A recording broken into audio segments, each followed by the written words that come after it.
Assalamualaikum warahmatullahi wabarakatuh. Alhamdulillahirrabbilalamin. Wassalatu wassalamu ala asrafil anbiya'i wal mursalin wa ala alihi washabihi ajma'in. Apa kabar adik-adik semua yang ada di rumah? Mudah-mudahan selalu dalam keadaan sehat walafiat. Amin ya rabbal alamin. Oke, adik-adik yang ada di rumah semuanya, pada hari ini Ustadz Gali akan menjelaskan tentang adab-adab ataupun akhlak bagaimana kita mengikuti pelaksanaan pembelajaran daring yang diselenggarakan pemerintah semenjak adanya penyebaran wabah COVID-19. Bagaimana adab-adab tersebut? Simak video Ustadz Gali berikut ini.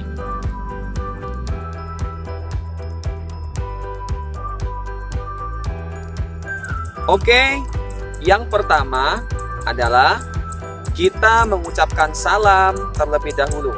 Ya, kebiasaan anak soleh yang ada di rumah itu ketika mau menyapa atau menchat atau mengirim pesan kepada guru, bunda dan ustadznya di sekolah itu tidak mengucapkan salam, tetapi menggunakan huruf P, ya, seperti tidak ada huruf yang lain. Ingat, kalau kita ingin menunjukkan nilai kesopanan kita terhadap guru, maka ucapkan salam terlebih dahulu. Kemudian ketika mengucapkan salam, ketika sesudah mengucapkan Assalamualaikum warahmatullahi wabarakatuh, maka kita perkenalkan diri kita. Bunda, ustadz, nama saya adalah misalkan Andi, saya dari kelas 2B. Nah, setelah mengucapkan salam, setelah memperkenalkan diri, barulah anak soleh dan soleha yang ada di rumah itu mengirimkan maksud dan tujuannya terhadap guru tersebut.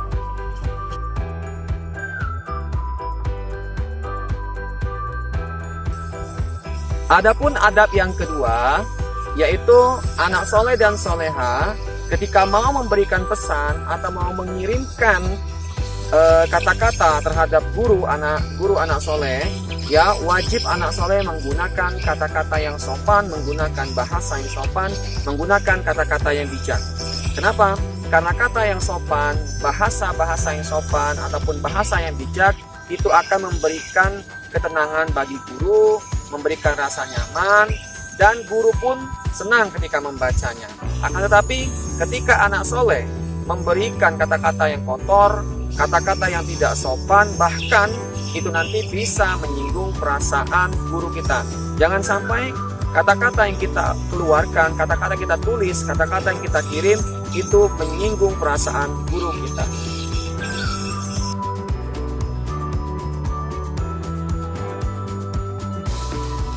Adapun adab yang ketiga yaitu adalah jujur dan amanah. Artinya, anak soleh ketika mendapatkan tugas, ketika mendapatkan latihan-latihan, ketika mendapatkan soal-soal dari guru, ya, maka anak soleh harus bersifat jujur dan amanah. Artinya, soal yang diberikan, latihan yang diberikan, ataupun kegiatan-kegiatan yang diberikan oleh guru anak soleh, maka anak soleh mengerjakannya secara jujur dan secara amanah tanpa menyuruh orang lain, atau dalam bahasanya meminta orang lain menuliskan pekerjaan anak soleh atau meminta orang lain mengerjakan pekerjaan anak soleh. Dan itu adalah sebuah kecurangan dan sebuah tindakan yang tidak baik, apalagi anak soleh adalah seorang pelajar, ya, seorang pelajar.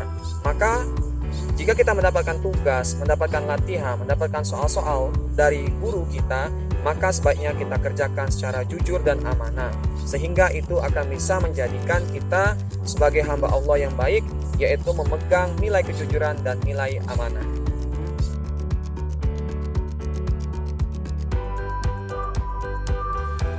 Adapun adab yang selanjutnya yaitu adab ketika anak soleh lupa atau telat mengumpulkan tugas kepada guru anak soleh. Apa yang harus anak soleh lakukan? Hal yang pertama anak soleh lakukan adalah meminta maaf. Karena kenapa? Pasti anak soleh itu mempunyai alasan tertentu ketika telat ataupun lambat mengumpulkan tugas. Mungkin yang pertama, anak soleh HP-nya dipakai orang tua. anak soleh meminjam HP orang tua, sehingga anak soleh telah mengumpulkan tugas dikarenakan orang tua yang pulang kerja siang hari ataupun sore hari bahkan malam hari. Oleh karena itu, ketika anak soleh telat atau lambat mengumpulkan tugas, maka hal yang harus anak soleh lakukan adalah meminta maaf kepada guru anak soleh. Kemudian anak soleh jelaskan alasan-alasan mengapa anak soleh bisa mengirim tugasnya telat. Itu saja.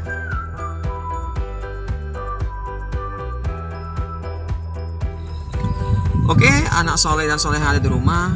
Adab yang selanjutnya yaitu ketika anak soleh melakukan video call atau tatap muka secara video melalui WhatsApp ataupun media Zoom lainnya. Hal yang harus anak soleh lakukan yaitu tetap menjaga sopan santun, tetap menjaga akhlak, tidak boleh berkata kasar atau tidak boleh berkata yang kira-kira bisa menyinggung perasaan guru. Adapun selanjutnya, ketika guru menelpon, ketika guru mengajak untuk melakukan panggilan video call, ketika itu anak soleh harus meresponnya. Ya, jangan sampai menolak atau bahkan tidak menerima panggilan sama sekali, kecuali kalau memang anak soleh tidak berada di tempat atau HP-nya tertinggal. Namun ketika anak soleh ada, anak soleh standby HP-nya, guru memanggil secara video call atau memanggil secara langsung, maka anak soleh segera mengangkatnya, karena itu termasuk adab. Jangan sampai anak soleh menyepelekan ataupun membiarkan, nanti sajalah, nunggu habis maghrib sajalah. Tidak boleh seperti itu. Ataupun ketika anak soleh memang benar-benar lupa memegang HP, sehingga ketika ustadz bunda ataupun guru menelpon, memanggil video call, anak soleh bisa langsung meminta maaf ya kepada guru-gurunya, meminta maaf bahwasanya maaf bunda, maaf ustadz, maaf pak guru, maaf bu guru, tadi saya tidak memegang handphone, saya tadi sedang berada di luar. Mungkin seperti itu.